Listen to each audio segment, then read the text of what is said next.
भगवान श्री हरि विष्णु को तुलसी अति प्रिय है और तुलसी के बिना श्री हरि की पूजा पूरी होती ही नहीं। तुलसी की सूखी पत्तियों से कुछ उपाय करने से सौभाग्य के साथ साथ धन दौलत की भी प्राप्ति होती है। साथ ही आप पर माँ लक्ष्मी की कृपा भी बनी रहती है। तो हिंदू धर्म में तुलसी के पौधे का बहुत महत्व है और इसके बिना भगवान श्री हरि की पूजा संपूर्ण नहीं होती, पूजा स्वीकार नहीं होती। मान्यता है कि तुलसी के पौधे में माँ लक्ष्मी का वास होता है और इसलिए रोजाना तुलसी के पौधे में जल देने से, उनके सामने दीपक जलाने से, पूजा पाठ करने से सुख समृद्धि बढ़ता है। लेकिन शास्त्रों में कुछ ऐसे दिन हैं जिस दिन आप तुलसी की पूजा नहीं कर सकते, जैसे कि रविवार, अमावस्या तिथि, एकादशी तिथि। पूजा तो कर सकते हैं पर छू नहीं सकते।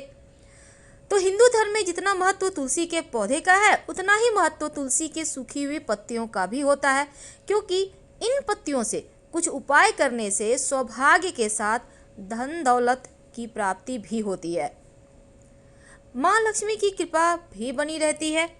अब सूखी हुई पत्तियों का इस्तेमाल कैसे करें ताकि श्रीहरि की कृपा भी बरसती रहे? तो मान्यता के अनुसार भगवान श्री कृष्ण को जो तुलसी की सूखी पत्तियां हैं बहुत प्रिय है और ऐसे में यदि आप भगवान श्री कृष्ण जी की कृपा पाना चाहते हैं, तुलसी की एक पत्ती का उपयोग 15 दिन तक भगवान कान्हा के भोग में करें। याद रखिए, भगवान श्री कृष्ण के भोग में। और भगवान श्री कृष्ण को स्नान करवाते समय आप तुलसी की सूखी पत्तियों का इस्तेमाल आप जल में डालकर भी कर सकते हैं। अगर आप सूखी हुई तुलसी के पत्तों को पानी में डालकर स्नान करेंगे तो शरीर से नकारात्मक ऊर्जा भी बाहर निकल जाती है। और यदि आप माँ लक्ष्मी की कृपा पाना चाहते हैं तो तुलसी की सूखी पत्तियों को लाल रंग के कपड़े में बांधकर तिजोरी या अलमारी में रख दें। और ज्योतिष कहता है कि आर्थिक स्थिति भी इससे बढ़िया होती है। गंगा जल में तुलसी की सूखी पत्तियों को डालकर घर में चारों ओर छिड़काव करें तो नकारात्मक ऊर्जा नष्ट होती है, घर परिवार में खुशहाली बना रहता है। तो हिंदू धर्म में तुलसी के पौधे को विष्णु प्रिया के रूप में पूजा जाता है और पौराणिक मान्यताओं के अनुसार वृंदा के रूप में तुलसी भगवान विष्णु की परम भक्त थी। और धर्म ग्रंथों के साथ ही विज्ञान में भी तुलसी का खूब महत्व है, क्योंकि औषधि गुण है, चमत्कारिक पौधा भी है। तो ऐसे में तो तुलसी के पौधे का कुछ प्रयोग एकादशी तिथि या गुरुवार के दिन आप करें तो जीवन में खुशियां बढ़ती है। तो बृहस्पतिवार के दिन भगवान विष्णु को समर्पित होता है और श्री हरि विष्णु को प्रसन्न करने के लिए तुलसी की पूजा की जाती है। तो गुरुवार को स्नान करने के बाद या एकादशी तिथि के दिन तुलसी के जड़ में आप कच्चे दूध जल में डालकर जरूर अर्पित करें, ज़्यादा नहीं, 2-4 बूंद। आप शाम के वक्त तुलसी के नीचे घी का दिया जरूर जलाएं और ऐसा करने से तुलसी माँ प्रसन्न होती है। वैसे तो तुलसी को प्रसन्न करने से आपके घर में लक्ष्मी का वास होता है, धन प्राप्त होता है और तुलसी के पौधे में जल देते रहें तो आपके जीवन में सकारात्मक ऊर्जा बढ़ता है। वैसे तो आप सूर्य ग्रहण, चंद्र ग्रहण के दिन तुलसी के पौधे को बिल्कुल भी जल ना दें, इसके साथ ही रविवार और एकादशी तिथि पर। लेकिन आप तुलसी को बिना छुए मिट्टी में आप एकादशी तिथि को जल अर्पित कर सकते हैं, पर पौधे को मत छुइएगा और तुलसी के पत्ते तो भूलकर भी मत तोड़िएगा, वरना तुलसी माता नाराज हो जाती हैं।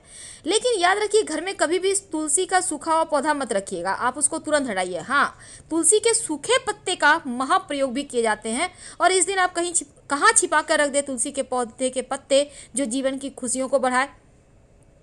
अगर तुलसी का पौधा आपके घर में सूख जाता है तो पवित्र नदी में प्रवाहित कर दे, मिट्टी में डाल दे या कुएं में डाल दे, ये सही है। और नया पौधा तुरंत लगाए।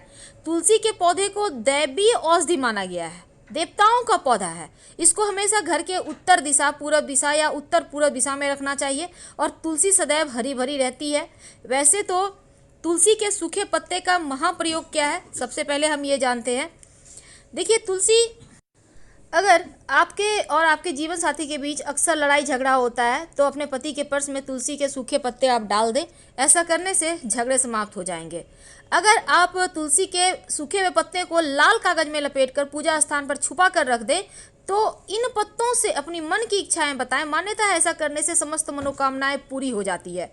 और इसको जब तक आपकी मनोकामना पूरी नहीं होती, इसको छुपाया हुआ ही रहने दें, बाद में उठाकर आप जल प्रवाहित कर दें या मिट्टी में दबा दें। तुलसी के पौधे के घर के किसी भी कोने में रखें, लेकिन पानी जरूर आप बदलते रहिए। सूखी पत्तियों को जल में प्रवाहित कीजिए और जल में अगर आप किसी भी पात्र में जल लेकर उसमें तुलसी की सूखी पत्ती रखकर आप घर के कोने में रख देते हैं तो घर की नकारात्मक ऊर्जा को सोख लेता है। और शाम के समय आप अगर दिया जलाते हैं तुलसी के नीचे तो लक्ष्मी स्थिर हो जाती है। तो तुलसी आपको माला माल कर सकती है, निगेटिव एनर्जी को दूर करती है, घर में सुख शांति समृद्धि लाती है, सौभाग्य का प्रतीक है तुलसी और औषधीय गुण भी है। तो तुलसी की सूखी पत्तियां भगवान श्री कृष्ण को बहुत प्रिय है, इसलिए एक पत्ती आप 15 दिन तक भगवान श्री कृष्ण को आप अर्पित कर सकते हैं। और भगवान श्री कृष्ण के बाल स्वरूप को स्नान कराते समय भी तुलसी की सूखी पत्तियों का इस्तेमाल आप कर सकते हैं। वैसे तो उनके नहाने के पानी में भी आप डाल सकते हैं, आपके लिए उत्तम रहेगा। ऐसा करने से लक्ष्मी की कृपा बरसती है, घर का जो परेशानी है, टेंशन है, वो समाप्त हो जाता है। क्योंकि एकादशी तिथि के दिन चावल को खाना और छूना दोनों ही वर्जित है और भगवान की पूजा में भी चावल का प्रयोग इस दिन नहीं किया जाता। इसलिए श्री हरि की पूजा जब आप करेंगे तब आप एक चुटकी काला तिल अर्पित करके पूजा करें तो ज़्यादा अच्छा है, आपको शुभ फलों की प्राप्ति होती है।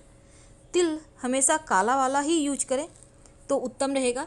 दूसरी बात, तुलसी जी को एकादशी तिथि के दिन नहीं छूना चाहिए, इसलिए आप तुलसी जी को नहीं छुएंगे। तुलसी की मिट्टी का प्रयोग आप कर सकते हैं पर बिना तुलसी को छुए, इस बात का ध्यान रखिएगा तो अच्छा रहेगा। तो तुलसी जी की मंजरी या फिर नए पत्ते आप पहले से तोड़ कर रख लें। अगर आप तोड़ना भूल चुके हैं तो आप नीचे गिरा हुआ उठा लें, उसको धोकर यूज कर सकते हैं। बहुत मेहनत करने के बाद जब धन बचे ही नहीं, आप जितना कमा रहे हैं उससे कहीं ज़्यादा खर्च हो रहा है, मुश्किलें बढ़ती जाए, लक्ष्मी स्थिर ना हो, तब एक छोटा सा प्रयोग गेहूं का जरूर करें। गेहूं को कनक कहा गया है, यानी कई बार जीवन की तमाम इच्छाएं पूरी नहीं होती। कई बार कुछ तो पूरी हो जाती है पर कुछ पूरी ही नहीं होती। और बहुत बार ऐसा होता है कि आप लाख प्रयास कर लो पर आगे नहीं बढ़ पाते हो, जहाँ है वहीं है। अब तरक्की तो हर कोई करना चाहता है, क्योंकि व्यक्ति मनुष्य का नाम ही है तरक्की करना, आगे बढ़ते जाना। अब जब तरक्की ना हो, लाख प्रयास करने के बाद भी आप जहाँ से चले हैं वही रह जाएं, तब एक छोटा सा काम करें, जीवन के तमाम परेशानियों से बाहर निकालेगा ये उपाय। क्या करेंगे?